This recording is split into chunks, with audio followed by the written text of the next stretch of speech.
Okay, so following on from my last video, this is part two. Where was I up to? So I left my marriage at the end of 2014 and I was really happy. And I spent a lot of time working physically on myself. So I was exercising, I was listening to guided meditations and raising my vibration level. And I was really happy.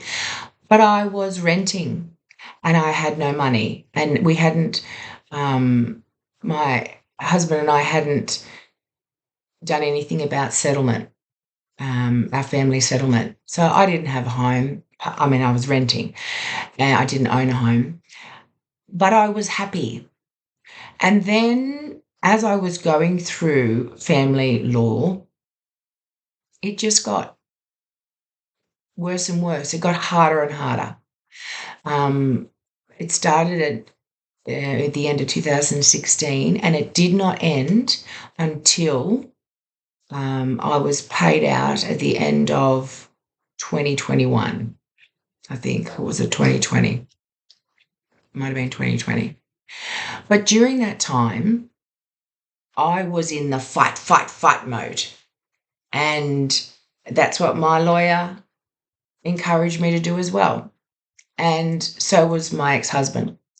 And he didn't follow what he was supposed to do. I did. And doing what I was supposed to do and following what the courts were telling me to do got me nowhere.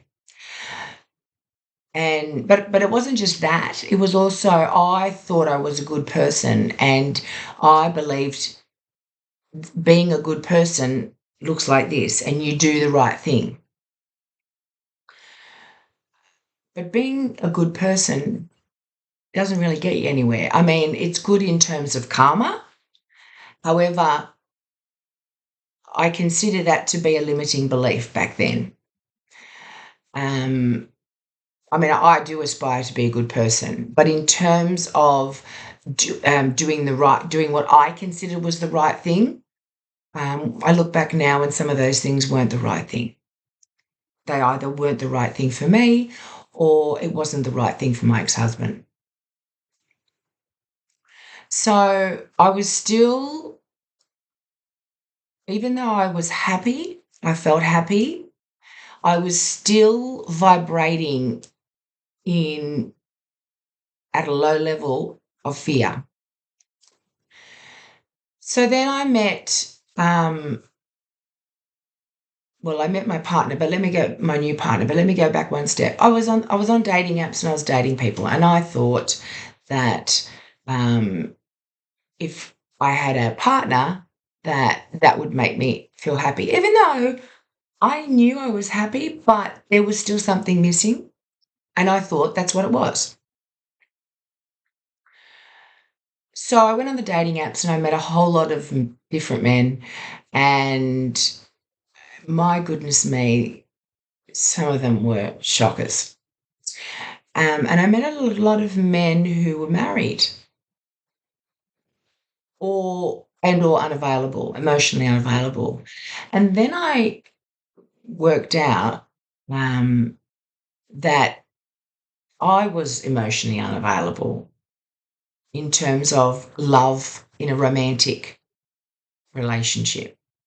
And the reason I was manifesting emotionally unavailable men or unavailable men, full stop, as in they were married, was because that's the level that I was vibrating at. And that's what happens.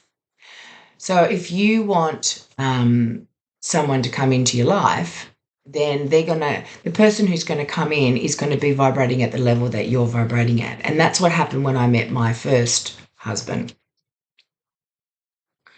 And then, see, I changed the level of my energy and my vibration, and then we weren't a match anymore.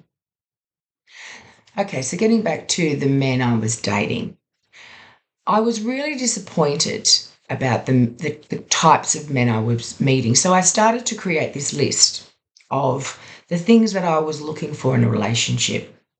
And I ended up having like 33 things on this list. And it was things like I'd like a man who has a car, because lots of them didn't. I'd like a man who doesn't live at home anymore with his mum and dad, or just mum.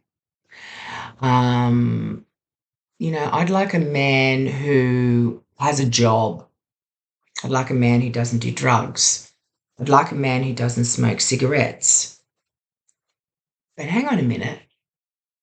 I smoke cigarettes. And at the time, I was a smoker.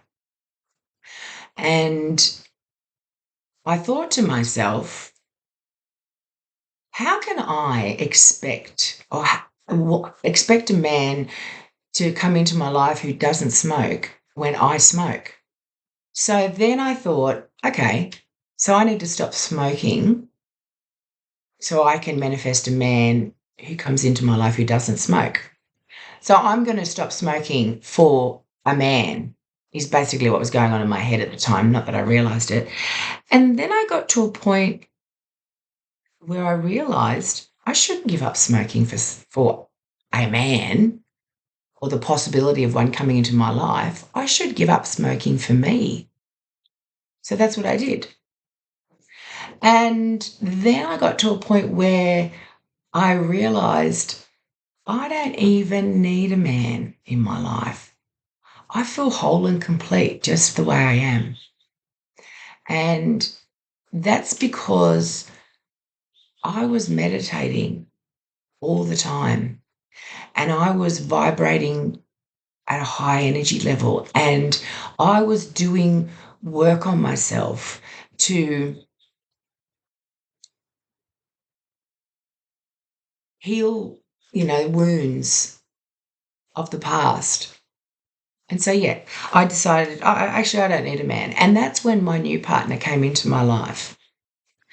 And so then that was a surprise. Then I was really happy. Um, felt like I was in love. Um, and then we were seeing one another for 2 years. And then I moved in with him. And I'm going to stop there because I don't want this part 2 to be too long. So if you're interested in listening to part 3, have a look for it.